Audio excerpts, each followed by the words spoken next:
الحمد لله رب العالمين.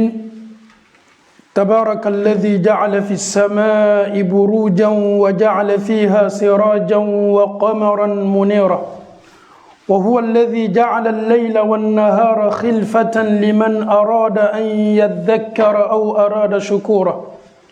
يا أيها الذين آمنوا اتقوا الله حق تقاته ولا تموتن إلا وأنتم مسلمون.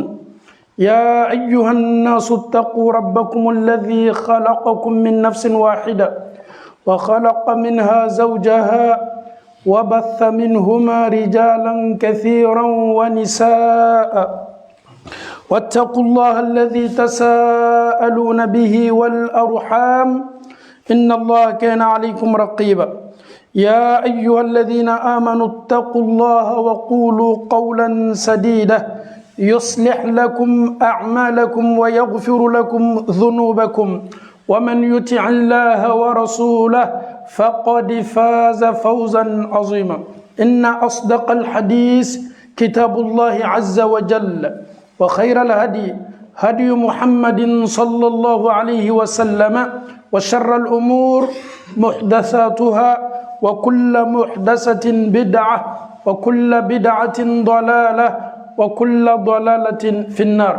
أيها الآباء وأيتها الأمهات، يقول الله سبحانه وتعالى في محكمه البيان: ما يلفظ من قول إلا لديه رقيب عتيد. أيها الآباء وأيتها الأمهات، رسول صلى الله عليه وسلم يقول لنا في حديثه: من كان يؤمن بالله واليوم الآخر فليقل خيرا أو ليصمت. وقال صلى الله عليه وسلم حين سئل: أي الإسلام أفضل؟ قال صلى الله عليه وسلم: من سلم المسلمون من لسانه ويده. الحمد لله رب العالمين. أنفو أني أنبو لمن كلاب بلا كفني أمي الله تعالى فكا كن مالو مسامي أندان كان كجوني ككلا كان يني أنفو كوانيا لألباتو. أكو قرآن سنمان باكونا: وما خلقت الجن والإنس إلا ليعبدون. أو أدم دوني جناو كومي مي أون كداني لا الله تعالى بلو كمبرة تعالى ديك على باتو. الله يرفعنا كان كباتو جومي أي تيدون دو تيكانا أما كان باتو كتشو يراكانا من يكرا صلى الله عليه وسلم. الله تعالى كلمة كمان نيو قرآن كنا كو نيجي ديان سلامة بتاعي جا أدم دمتو سلامة يلا ebeto selila, ebeto suna, ebeto jakala. Bara nyuma baminu ni ala ya nyini fe bese nunu bara bekela. Bara mi matu bedo arjina kono. Selibe adamadena do arjina kono. Sume adamadena do arjina kono. Jaka ni hiji. Me kodo bina na ke sababu ye ka adamaden ka ni barji belebele be chien kiyamado. Karako sallallahu alaihi wasallam: la yadkhulul jannata qattat. Mami anne ale ka ɲɛnamaya ye mun ye ka nin kuma ta ka taa lase yan. An b'a fɔ min ma an ka kuma kana ko namima. Ni nin jogo b'i doni na ɲina Alahu Taala ka arijinɛ kɔ, hali ni i si ban suseli la, i si ban sarakabɔ la, i si ban hiji la, i si ban sundo la, ka sɔrɔ nin jogo b'i jogo la, o ye mun jogo ye? maa min bɛ adamadenw kunbasi ɲɔgɔn na, maa min ka tɔɔrɔya le bɛ se silamɛw ma. Kira ma ɲininka sallallahu alaihi wasallam: ayyul islamu afdal? Ala kɛra an ye fɛ y'a fɔ an ye silamɛya juman de ka ɲi, anw ni silamɛya juman de kɛli ka kan n'an bɛ arijinɛ sɔrɔ. Kira ko sallallahu alaihi wasallam: man salima almuslimun, mɔgɔ min ka a nɛn kisi, ka ka filɛliya kisi, ka fɔta kisi ka bɔ adamadenw tɔɔrɔya ma. Adamadenw kisila ka bɔ maa min tɔɔrɔya ma. Silamɛw lajɛ, ye diɲɛ silamɛ bɛɛ lajɛ. Est ce que silamɛw kisini mɛ bi ka bɔ ɲɔgɔn tɔɔrɔya ma wa? E bɛ silamɛ fila o bolo bɛ ɲɔgɔn bolo, o bɛ kan ka taama. Mais ni fila dɔ la kelen, walama ni yɛrɛ fila kelen kelenna bɛɛ, ninnu ye ɲɔgɔn jugu ye o ɲɔgɔn kɔfɛ. Man salima almuslimuna min lisanihi wa yadi. Silamɛw kisila mɔgɔ min tɔɔrɔya ma a bolo ni a kumakanw, ko a bɛ fɔ de ma ko silamɛya yɛrɛ yɛrɛ. Alahu Taala ko Kuranɛ kɔnɔ: ma yalfizu min qawlin.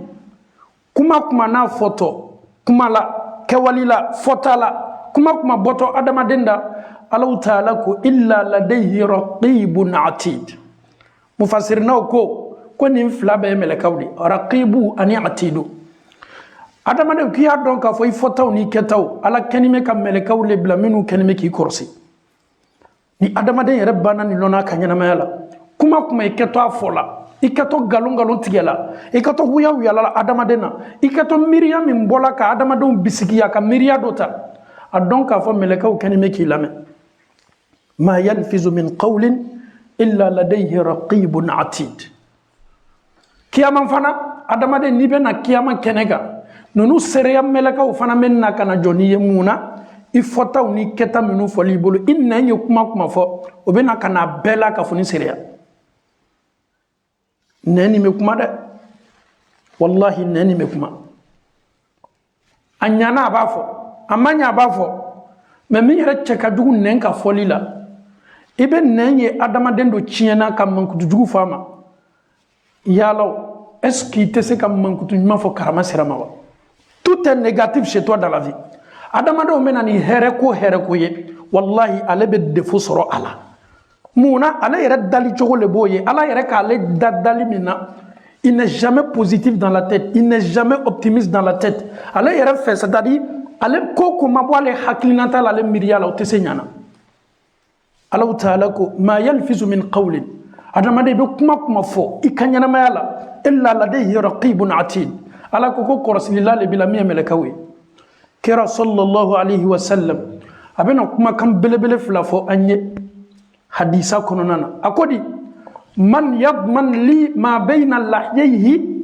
wa ma bayna rijlayhi aw cɛ ma aw silamɛw fɛn fila jɔn bɛ se ka nin fɛn fila garanti ta ni muhamadu ye ne muhamadu fana bɛ arijinɛ garanti ta ye sallallahu alaihi wa sallam kuma nin ɲɛsinin bɛ manton bɛɛ le ma jɔn bɛ se i bolokɛla nin ko fila la ne muhamadu fana bɛ n bolokɛ ko fila la k'a tigi ma kɔnɔ kiyamalo ka ala dali ala ye se ka arijinɛ d'a ma n yɛrɛ b'a tigi ka mɔgɔw ka arijinɛ garanti kabini a masa fɔlɔ o ye mun ko fila ye o le ye kira sallallahu alaihi wa sallam i dabolo fila i nɛn min b'a fila ni ɲɔgɔn cɛ komi n'u bɔtɔ nin na i daw i kumakanw na est-ce qu'il bɛ se k'i kumakan peser k'i kumakan garanti t'ale ye i kɛtɔ min fɔ la a tɛ kɛ kuma jugu ye a tɛ kɛ mɔgɔ lacɛn kuma ye a tɛ kɛ namimaya ye a tɛ kɛ mɔgɔ juguya ye est-ce qu'il bɛ se o garanti ta la ne muhamadu ye n'i y'o garanti ta ne ye n fana bɛ arijinɛ garanti ta ye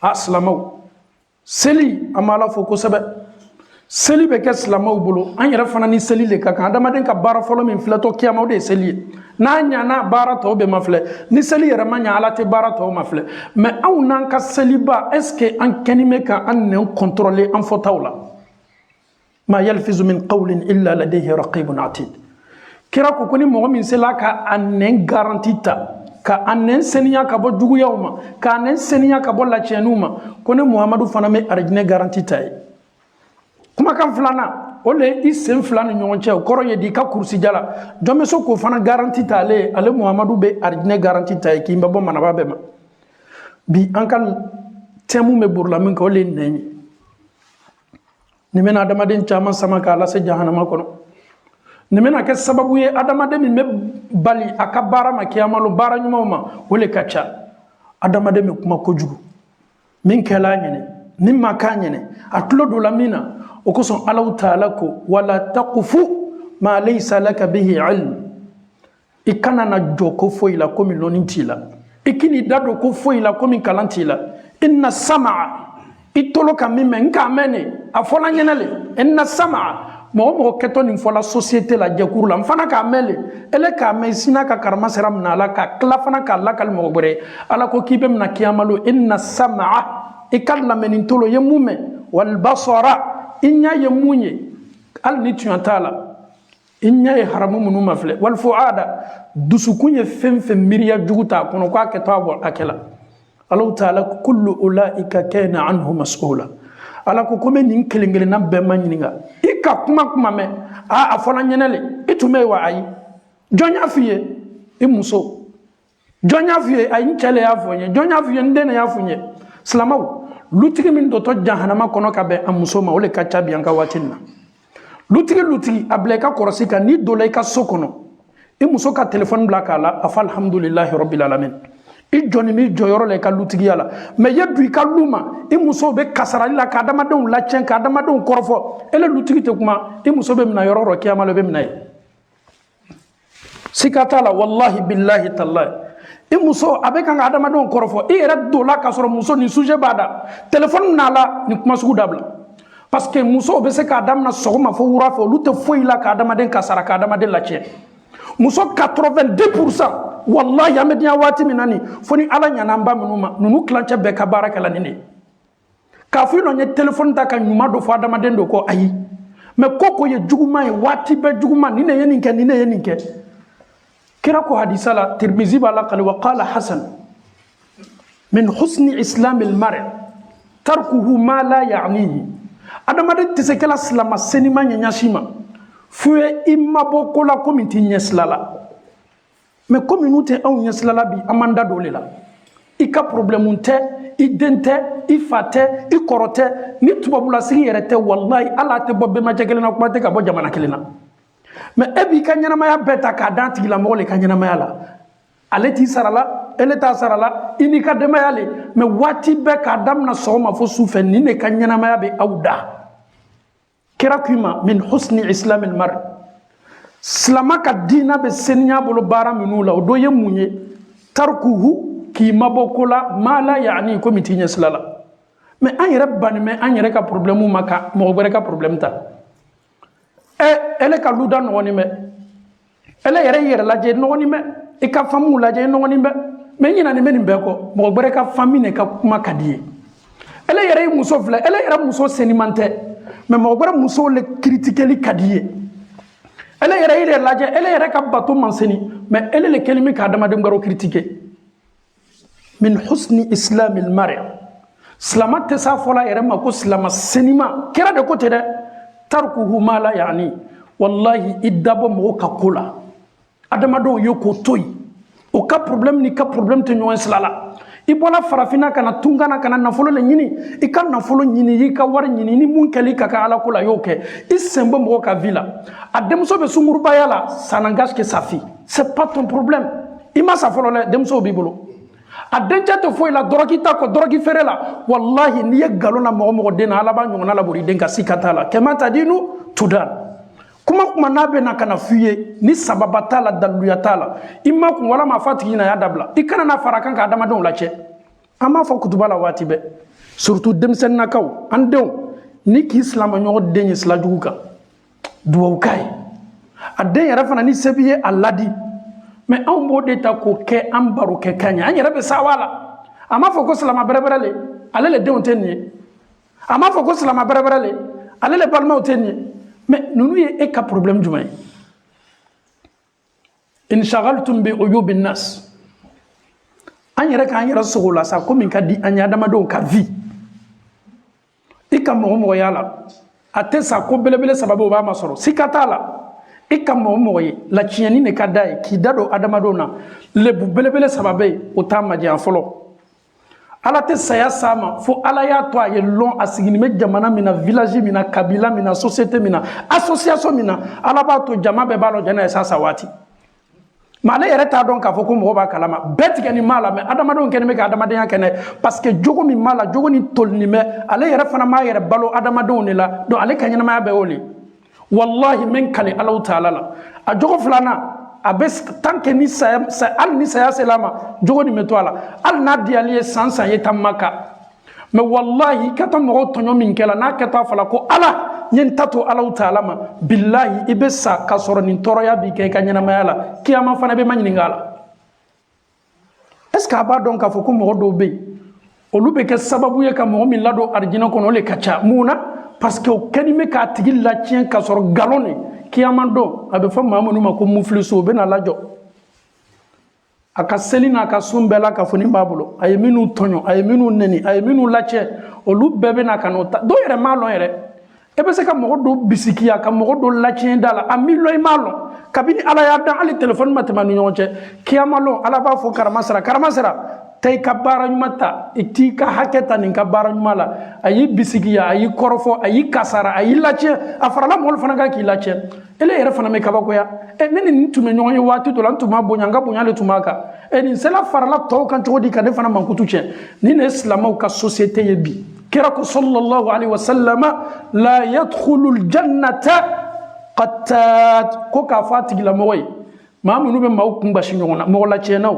ala ka arijinɛ haramuyalaw ma hali n'o y'o si ban seli la silamɛw n'an bɛ seniya ye seniya seniya yɛrɛ kosɔn kana seniya adamadenw kosɔn a ilo ɲɛ yɛrɛ kɛ maa ɲuman ye maaw ɲɛkɔrɔ wallahi ale t'o ye jogo min b'i la jogo tolini min b'i la n'i ma seniya ka bɔ i yɛrɛ la n'i sala k'a to i la i ye ɲinɛ Alahu taala ka arijinɛ kɔ kalimaniya ko ɲuman di an bɛɛ la k'a fɔ ni ma ala m'o kɛ la silamɛw an ye silan Alahu taala ɲɛ fɛn min bɛ silamɛw ka sigi diya o le ye silamɛya dusukun seniya silamɛɲɔgɔn ye fɛn min bɛ silamɛw ka sigi bonya i b'i baden dɔ sɔrɔ foyi t'a ni ɲɔgɔn cɛ bonya ni limaniya ni karama kɔ mais mankutu dɔ bɛ taa fɔ karama sera ne ko e y'o fɔ a ma wallahi karama sera bɛ si k'i juguya bila dusukun na fo ka se saya ma ka sɔrɔ i ni ala cɛmala la i ka juguya ma s'a ma i yɛrɛ t'a kɔnɔ i dusukun na mais maaw ye kumakanw ta ka taa lase a kɛla sababu ye maaw b'i kɛlɛ maaw b'i jɛbɛ ninnu ye julumunbaw le an ka société la silamɛw ka société la diɲɛ fantan naani bɛɛ fɛ o kosɔn an ye bi kɛrɛkɛrɛ kira sallallahu alaihi wasallam a kumana n'an ye an y'an nɛn seniya an y'an nɛn kɛtɔ kuma fɔ la an y'an jija kɛ hɛrɛ kuma ye hɛrɛ fɔ adamadenw kan masha Allah karama sera Alahu taala ye a denkɛ lɔnnikɛla ye karama sera Alahu taala ye kuranna nɔgɔya den ye karama sera do ta ka di bi sa ala ninnu ka fami masha Allah o kɛni bɛ kuma ɲumanw fɔ adamadenw kan i yɛrɛ deri kuma ɲuman fɔ la mais mɔgɔ tɛ ɲumanya fɔ adamaden wɛrɛ kɔ a dɔn k'a fɔ ko munafikuya ni namimaya jogo bɛɛ sabatini b'i la أقول ما تسمعون واستغفر الله لي ولكم ولسائر المسلمين من كل ذنب فاستغفروه إنه هو الغفور الرحيم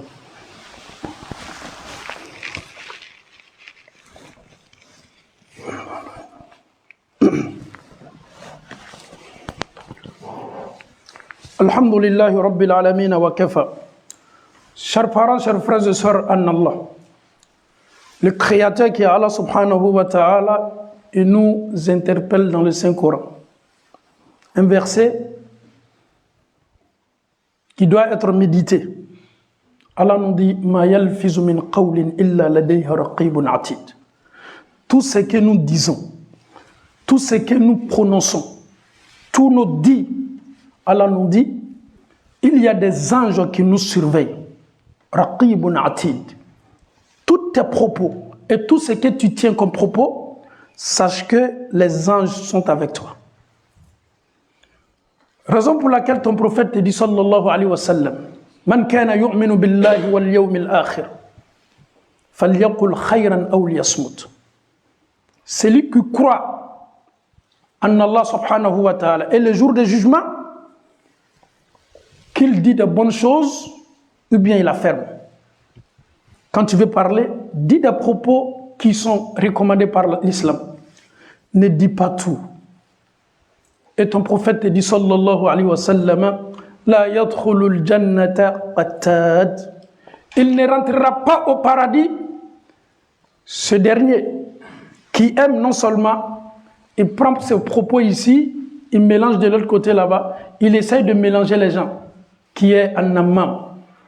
Si tu as ce comportement en toi, tu es toujours négatif, tu n'es jamais content et tu veux que tout vienne de toi. Et sache que ton prophète t'a déjà fait, il t'a déjà placé parmi ceux-là. Tu seras parmi les perdants. Chers parents, chers frères et sœurs en Allah, en tant qu'un croyant musulman, des hadiths du prophète sallallahu alayhi wa sallam qui sont toujours cités à longueur de journée, ça doit nous interpeller. On se mêle des choses qui ne nous concernent pas. On aime parler sur des sujets qui ne sont pas nos sujets.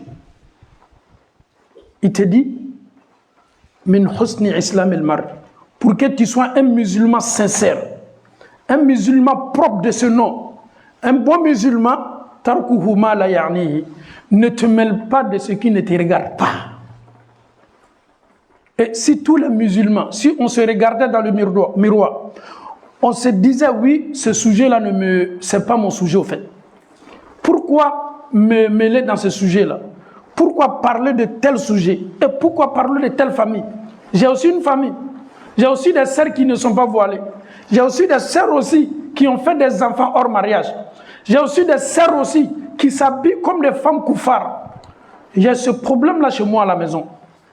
Peut-être mes parents, jusqu'à là, mon père il est alcoolique. Mais j'ai ce sérieux problème. À quoi sert encore d'aller me focaliser sur le père de quelqu'un? À quoi sert de parler sur l'enfant de quelqu'un? Peut-être j'ai un frère ou un fils ou bien une soeur même qui est en prison. À quoi sert de me mêler de cette vie des gens? Et ton prophète te dit, tu ne peux pas être un bon musulman, sauf si tu délaisses, tu te détournes de ce qui ne te regarde pas. Chers parents, chers frères et sœurs en Allah, le prophète nous dit, qui peut me garantir ces deux choses-là, je lui garantirai au paradis. Quelles deux choses? Il parle de la langue et ce qui est entre tes deux pieds. Qu'est-ce que cela signifie? Qui peut contrôler sa langue, ses propos, ses dits, en se méfiant des gens, en parlant que du bien? Tout ce qui sortira sur ta langue, que ce soit des paroles positives. Et lorsque tu me prends garantie de ça, le prophète sallallahu alayhi wa sallam, il a été clair, il dit, lui aussi, il te donne ce garantie-là, tu seras parmi les habitants du paradis. Parce que le prophète, il sait très bien, l'être humain parle. L'être humain parle. À force de parler, la société, les musulmans, à force de parler, les musulmans ne s'aiment plus. À cause d'une seule personne, un individu, ses propos ne sont pas du tout bien. Toujours négatifs. Toujours, il est en train de dire des choses. Et je viens de dire tantôt, quand tu rentres chez toi à la maison, que tu trouves ta femme avec le téléphone, elle laisse le téléphone parce que son mari est là. Dis-toi alhamdoulilah, parce que ta femme sait que tu ne vas pas la supporter avec ce qu'elle est en train de dire avec ses camarades. Mais lorsque tu rentres chez toi, ta femme est toujours au téléphone. Et ce qu'elle dit au téléphone, elle ne fait que parler, elle ne fait que insulter, elle ne fait que dénigrer, critiquer les gens. Et tu es là, tu cautionnes. Lorsque ta femme sera interpellée chez Dieu, tu seras aussi interpellé parce que tu as cautionné. Mais lorsque la femme sait que mon mari n'aime pas, il m'a dit d'arrêter. Allah sait très bien que tu as fait de ton mieux. C'est vice-versa. C'est comme quand une femme rentre chez elle à la maison, tu trouves ton mari en train de parler sur les gens. Parle à ton mari, dis à ton mari d'arrêter. Ton mari doit savoir en toi que tu n'aimes pas ce comportement en lui. C'est ce que l'islam nous enseigne. Il faut qu'on essaye de s'éduquer d'abord. Il faut qu'on essaye de purifier la langue. Il faut qu'on essaye de se purifier nous-mêmes d'abord avant de parler sur des gens. Tu parles des gens matin, midi, soir. Il a fait ceci, il a fait cela. Il n'a pas un bon comportement. Et pourtant, tu n'as pas un bon comportement. Toi, tu le sais très bien. Que Allah nous facilite la bonne compréhension. Que Allah fasse de nous des musulmans pieux, des musulmans sincères. Que Allah nous guide sur le droit chemin. Que Allah subhanahu wa ta'ala qui nous a donné le mois de Ramadan. Aujourd'hui, nous sommes dans le mois de Shawwal. Ceux qui n'ont pas encore jeûné les 6 jours de Shawwal, que Allah les facilite. Ceux qui ont déjà jeûné, que Allah fasse que nous soyons parmi les habitants du paradis. Allahumma arina al-haqqa haqqa warzuqna ittiba. Wa arina al-batila batilan warzuqna ijtinaba. Allahumma kun lana wa la takun alayna. Allahumma ansur man nasara ad-din. Waghzul man khazala ad-din. Alhamdulillahi rabbil alamin. La tige belebele fla ka ansoro. Ninkle fla la. Ambalma che Mohamed Souare. Allah Ta'ala e abaden che ka karfam nala. Ama fongo inna lillahi wa inna ilayhi raji'un. Ama Allah Ta'ala dal kala ya fama ala mokala. Ka Allah Ta'ala hina la mokala. Asala funan keninya miname ala dali ka funan keninya ni ka Allah Ta'ala ke ka Allah jani hina la jali ala mokala. Ay baraj mamunu ka kanyana ma ala ka bo numa ala mokala. Defo ni foti munu ya soro ka Allah Ta'ala diyan ka bankuna ka ma ala mokala. Ka Allah Ta'ala diyan ka fara sedu ferenyumo ka ala mokala. Ka arjinya da ma ala mokala. Ale tani ka franka fere be kan ka ala ya fo be ma ala mokala. Enfin, alhamdulillah, encore monsieur Alpha Kaba Kabo Saint Nicolas, Fadima Koroke Fana Latige Konakiri Kunu, Ufana Kibaruya Folani, Ama for inna lillahi wa inna ilayhi raji'un, Kala Utala Yafa Mala Mokela, Kala Utala Hinana la Mokela, Kabankuna Kafana Mala Mokela, Ka Ala Dien Ka Arnedi Anu Bemala Mokela, Ka Ala Redien Ka Fana Labe Janisa Waticha Ala Mokela, Ka Farkulu Labe Ala Mokela, Ka Hakulu Labe Ala Mokela, Ka Andusukun Labe Ala Mokela, Ka Annu Senya Ala Mokela, Amfatana Keta Kodia Ala Ala Mokela, Salli Subhana Rabbika Rabbil Izzati عما يصفون وسلام على المرسلين والحمد لله رب العالمين.